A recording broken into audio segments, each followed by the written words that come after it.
आप सबके संज्ञान में है कि 30 जून आषाढ़ शुक्ल प्रतिपदा के दिन जो श्री अमरनाथ यात्रा शुरू हुई थी, आज रक्षाबंधन के दिन छड़ी मुबारक की पूजा के पश्चात वो समाप्त हुई। 2 साल कोविड के कारण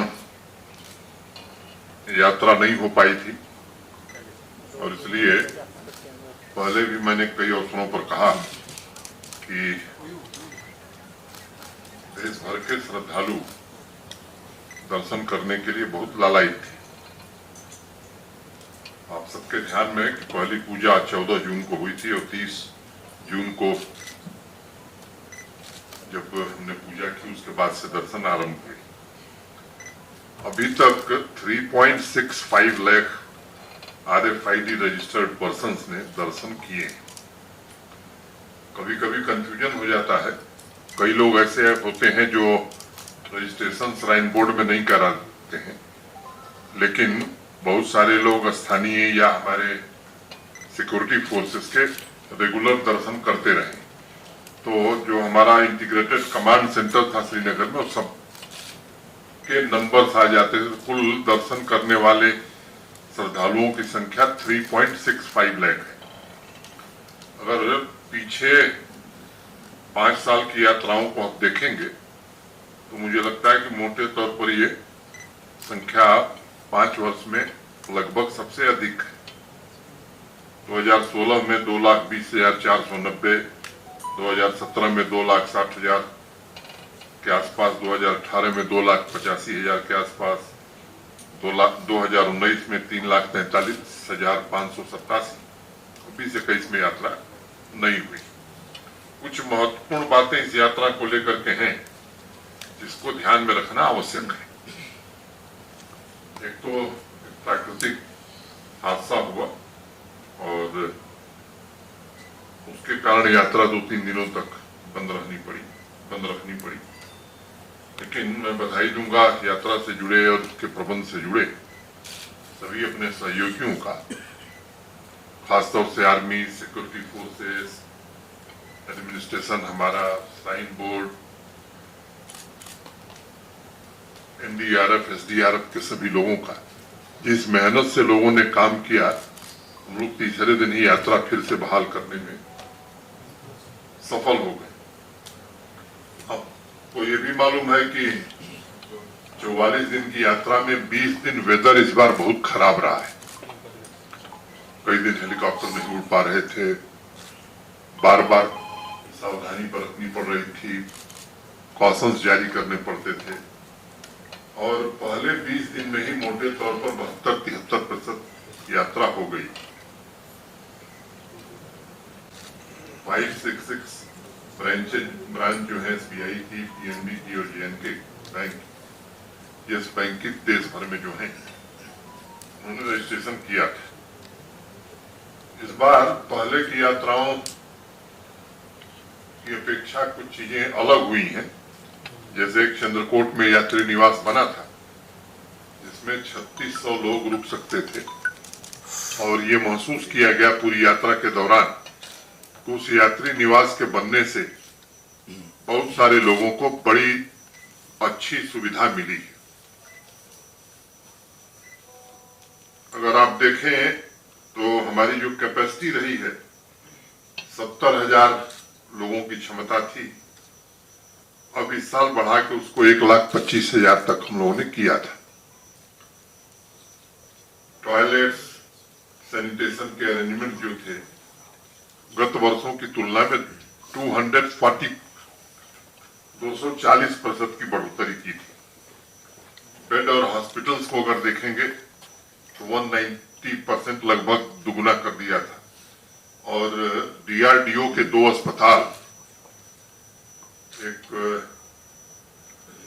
बालटाल कैंप में और दूसरा चंदनबाड़ी में, इससे कई लोगों की जिंदगी हम बचा सके और केवल यात्रियों की नहीं बल्कि मैं कहूं कि कई आने जाने वाले लोग भी, स्थानीय लोगों को भी उसका बड़ा लाभ मिला है। ऑक्सीजन बूथ्स में भी 85% की वृद्धि हमने की थी। हेलीकॉप्टर सेवा भी इस बार श्रीनगर से भी शुरू हुई थी। तो मोटे तौर पर ये पहली बार free of cost battery service भी प्रारंभ की गई थी यात्रियों के लिए। RFID के कारण ट्रैकिंग में बड़ी सुविधा हुई। मैं खुद एक दिन बालटाल कैंप की तरफ था, तो एक परिवार की एक बच्ची अपने परिजनों से पिछड़ गई। बहुत ही अल्प समय में RFID के कारण उस बच्ची को उसके परिवार से मिलाया जा सका। 34 ETZ कैमरा यात्रा ट्रैक पर लगाए गए थे, जिससे सर्विलांस में हमें बहुत ही मदद मिली। इस बार पोनी पिट्ठू पालकी के लिए प्रीपेड सिस्टम पहले से ही लागू किया गया था, जिसके कारण यात्रियों को सुविधा भी हुई और जो शिकायत आती थी ओवर चार्जिंग की, उससे काफी हद तक हम बच सके। कैंप ऑफिसर्स का जो डिप्लॉयमेंट था यात्रा को इफेक्टिवली मैनेज करने के लिए, वो लगभग 3 गुना बढ़ा दिया गया। डेली बेसिस पर CO Shri Amarnath shrine board divisional commissioners, हमारे पुलिस के दोनों ADG, DC, SSP, camp officer और डिफरेंट स्टेक होल्डर्स ये रेगुलर बात करते थे प्रतिदिन। और जरूरत पड़ने पर चीफ सेक्रेटरी साहब भी हर 2 दिन पर, जरूरत पड़ने पर मैंने भी कई बार इंटरेक्शन किया। तो इस तरह से मैं कह सकता हूं कि सबने काफी इसमें रुचि लेकर के काम किया। कोई बात कहना चाहता हूं कि 92-93% लोगों ने यात्रा के इंतजामात को लेकर के काफी प्रशंसा की है। अब जैसे जो सवाल पूछे गए, मैं उसमें एक आध का जिक्र आपसे करूंगा। इज द ट्रैक यात्रा लिटर फ्री? बाल्टाल एक्सिस पर 95.12% लोगों ने कहा यस। पहलगांव एक्सिस पर 94% लोगों ने कहा कि यस। तो एवरेज अगर देखेंगे आप तो 94.56। इज द ट्रैक यात्रा open defecation free? Baltal axis पर जो हमारे पास फिगर आया है 96.27, पहलगांव एक्सिस पर 96। Are the toilet clean? Baltal axis पर 91, पहलगांव एक्सिस पर 93। Is darshan hassle free? Baltal axis पर 98.55, पहलगांव एक्सिस पर 95। Are the medical facility efficient and sufficient? Baltal 99.25, Pahalgam 98। Are pitthu pony palki wala helpful? Baltal axis पर 89.60, पहलगांव एक्सिस पर 98। इस तरह से मैंने 18 ऐसे बिंदु हम लोगों ने चिन्हित किए थे। मुझे लगता है कि एक केवल ट्रैफिक जाम को लेकर के थोड़ी सी लोगों की तकलीफ या शिकायत थी, बाकी सभी जो पैरामीटर्स हैं मैं समझता हूं कि सभी बहुत ही उत्कृष्ट प्रदर्शन, और ये उत्कृष्ट प्रदर्शन इसलिए हो सका कि सबने इस यात्रा को अपनी यात्रा समझा। और मैं आभार व्यक्त करना चाहूंगा श्राइन बोर्ड का भी, जम्मू कश्मीर प्रशासन के अधिकारियों का, जम्मू कश्मीर पुलिस का, आर्मी, सिक्योरिटी फोर्सेस सबका, और सबसे ज्यादा यहाँ के स्थानीय निवासियों का। और वो तो मैंने देखा है अपनी आंखों से 8 को जब प्राकृतिक हादसा हुआ, जिस तरह से स्थानीय लोगों ने बढ़ चढ़ करके लोगों की मदद की इमदाद पहुंचाई, वो काबिले तारीफ है। और स्थानीय लोगों ने पूरे यात्रा के दौरान जिस तरह से स्वागत किया यात्रियों का, वो भी काबिले तारीफ है। RO वाटर प्यूरिफायर 200% इंक्रीज हुई थी। अंडरग्राउंड केबलिंग हम लोगों ने 24/7 पावर की उपलब्धता के लिए हो गई थी। आप सब जानते हैं स्मार्ट सिटी के अंतर्गत integrated command and control centre Srinagar में स्थापित हुआ है।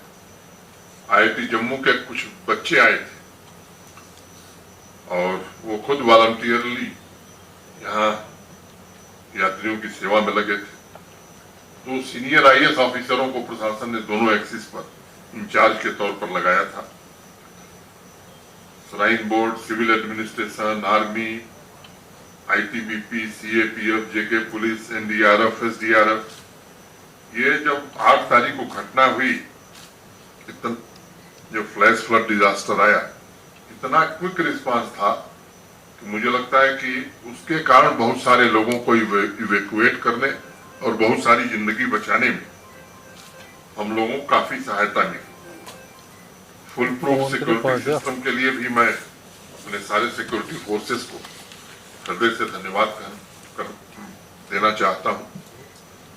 भारत सरकार का भी जिस प्रकार से हमको सहयोग मिला है, निश्चित रूप से मैं श्राइन बोर्ड के अध्यक्ष के नाते भारत सरकार के प्रति भी हृदय से कृतज्ञता ज्ञापित करता हूं और मीडिया के साथियों का भी जिस तरह का सहयोग रहा है पूरी यात्रा के दौरान, उसकी भी मैं प्रशंसा करता हूं।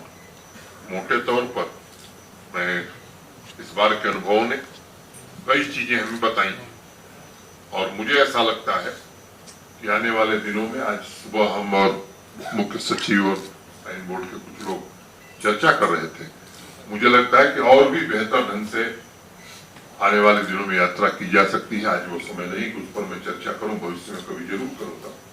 लेकिन इस बात का हमें संतोष है कि जो फीडबैक पूरे देश से मिला है उससे जम्मू कश्मीर का गौरव बढ़ा है। जम्मू कश्मीर के प्रति पूरे देश में एक फील गुड फैक्टर पैदा हुआ है कि अच्छी व्यवस्था करने में जम्मू कश्मीर प्रशासन, जम्मू कश्मीर के निवासी पूरी तरह से सक्षम है। मोटे तौर पर आपको इतनी सूचना देने के लिए मैंने आज आग्रह किया था। स्वाभाविक रूप से आप सब कुछ, दो बात मैं आपसे कहना चाहता हूँ। एक तो यात्रा का कोई टारगेट हमने फिक्स नहीं किया और मुझे लगता है किसी यात्रा का टारगेट कोई फिक्स भी नहीं कर सकता। अनुमान एक लगाया गया था कि 2 वर्ष यात्रा नहीं हुई है, तो हो सकता है कि देश भर के श्रद्धालु बड़ी संख्या में आए और इसलिए उस संख्या को दृष्टि में रखते हुए व्यवस्थाएं उसी हिसाब से की गई। ये सच है, जैसा मैंने पहले ही बताया कि 8 जुलाई को जो घटना हुई फ्लैश फ्लड की, उसके कारण हो सकता है स्वाभाविक रूप से कुछ लोगों के मन में इसको लेकर के संदेह पैदा हुआ होगा। और एक दूसरी बात का मैंने जिक्र किया कि 44 दिनों में 20 दिन वेदर खराब था।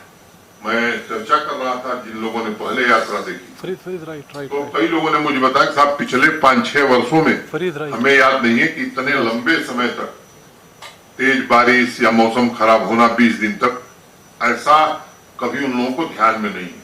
तो मुझे लगता है कि अगर 20 दिन मौसम खराब न हो तब शायद संख्या और बढ़ सकती थी और स्वाभाविक रूप से उस बात को मैं स्वीकार करता हूं कि उस प्राकृतिक आपदा का जरूर असर इस यात्रा पर रहा होगा।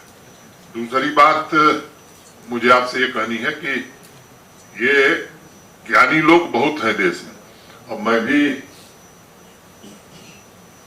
जिस चीज से वास्ता नहीं रखता हूं उस पर भी ज्ञान दे सकता हूं। तो यहाँ विद्वान लोग हैं, हर चीज पर राय देते हैं, तो मुझे लगता है उस पर प्रतिक्रिया देने की जरूरत नहीं है। जितने विशेषज्ञ हैं देश के इन मामलों के, उनसे हमने सलाह की थी, उनसे राय ली थी। न कहीं ऊपर पानी था, लेकिन कई बातें यात्रा के दौरान कही गई थी, उसके विश्लेषण में मुझे लगता है कि अब जाने की जरूरत नहीं है, तो मैं उसकी चर्चा करना चाहता हूं। यात्रा सफल हो गई, एक प्राकृतिक आपदा के अलावा सब कुछ सफल बीत गया और ये हमारे लिए प्रसन्नता की बात नहीं पड़ेगी। एक तो इसकी चिंता स्वाभाविक रूप से प्रशासन ने पहले की थी। सेल्फ हेल्प ग्रुप्स की महिलाएं, स्थानीय लोगों के उत्पाद कैंप्स में बिके, रास्ते में बिके। लेकिन ठीक है कि सिक्योरिटी भी एक प्राइम कंसर्न हुआ करता है, जबकि खुलेआम थ्रेट दिया जा रहा हो तो सिक्योरिटी के अरेंजमेंट्स में दखल देना मैं समझता हूं वो उचित नहीं था। हाँ ठीक है, स्थिति जिस तरह बढ़ रही है आगे, मैं उम्मीद करता हूं कि आने वाले दिनों में जो समय आप देखना चाहते हैं या जिस तरह की यात्रा बाबा की कृपा से वैसी यात्रा हम और आप जरूर देख सकेंगे। लक्ष्य हमने तय किए थे, मुझे खुशी है इस बात की कि काफी हद तक उस लक्ष्य को हमने प्राप्त किया है। आपकी राय से सहमत नहीं हूं, मैं समझता हूं कि इसको यात्रा से कोरिलेट करने की जरूरत नहीं है। दूसरी बात कि पिछले 3-4 वर्षों में टूरिस्ट कितना आया है यात्रा के दौरान, अगर उस फिगर से आप इसको कंपेयर करेंगे तब सही स्थिति आपको मालूम हो सकती है। और उस दृष्टि से जब मैं देखता हूं तो पहले 3-4 वर्षों की तुलना में यह संख्या टूरिस्ट की भी काफी ज्यादा थी।